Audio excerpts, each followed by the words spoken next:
níṣe ni ọ̀rọ̀ di bí òkò lọ kí o yàgò nínú àwọn gbajúgbajà ṣọ́ọ̀ṣì méjì ní Deeper Life Bible Church ti pásítọ̀ Williams Fọlọ́runṣọ́ Kúmúyì tó jẹ́ olùdásílẹ̀ àti ìjọ Living Faith Tabernacle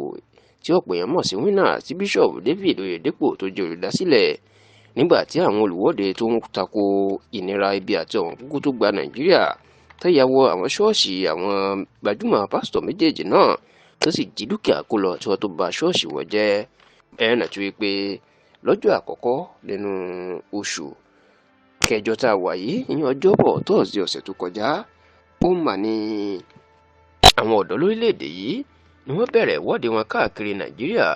lórí ìṣèjọba burúkú ibi ọ̀wọ́n gógó àti ìnira tó gba Nàìjíríà. ṣùgbọ́n bó ṣe dọjọ́ àbámẹ́ta ìyẹn ọjọ́ sátidé ọ̀sẹ̀ tó kọjá ní ìwọ́de náà ló máa di oníwàhálà rántù ní ìlú Katsina ìyẹn ìpínlẹ̀ Katsina tó sì jẹ́ pé níṣe ni àwọn olùwọ́de ni wọ́n fi ìwọ́de náà bẹ̀rẹ̀ sí ní fi jalè kiri. níṣe ni wọ́n máa ya wọ ṣọ́ọ̀ṣì Deeper Life ti pásítọ̀ Kúmúyì àti ṣọ́ọ̀ṣì Winners ti Bishop David Oyedepo tó wà ní ìlú Daura ní ìpínlẹ̀ Katsina tí wọ́n sì jí àwọn gbogbo tó wà nínú ṣọ́ọ̀ṣì náà kó lọ. kódà níṣe ni wọ́n tó ba ṣọ́ọ̀ṣì náà jẹ́ rẹpẹtẹ. tẹlifíṣàn Yorùbá tó gbọ́ pé àwọn oníṣẹ́ ibi yìí wọ́n ti ẹ̀fẹ́ tó wọ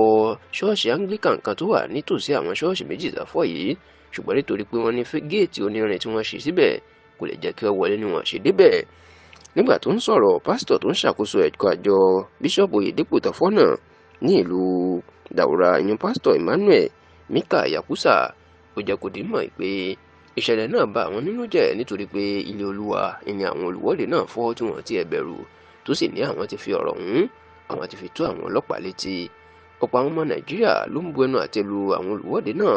ìgbẹ́ tí wọ́n ṣe nǹkan tí ò dáa ni àti pé kì í ṣe àwọn ṣọ́ọ̀ṣì ló yẹ kán ti lọ́ọ́ máa jalè nítorí pé kì í ṣe ibi tí wọ́n ń kó oúnjẹ ìjọba sí tàbí àwọn nǹkan tí kò bá òfin mu.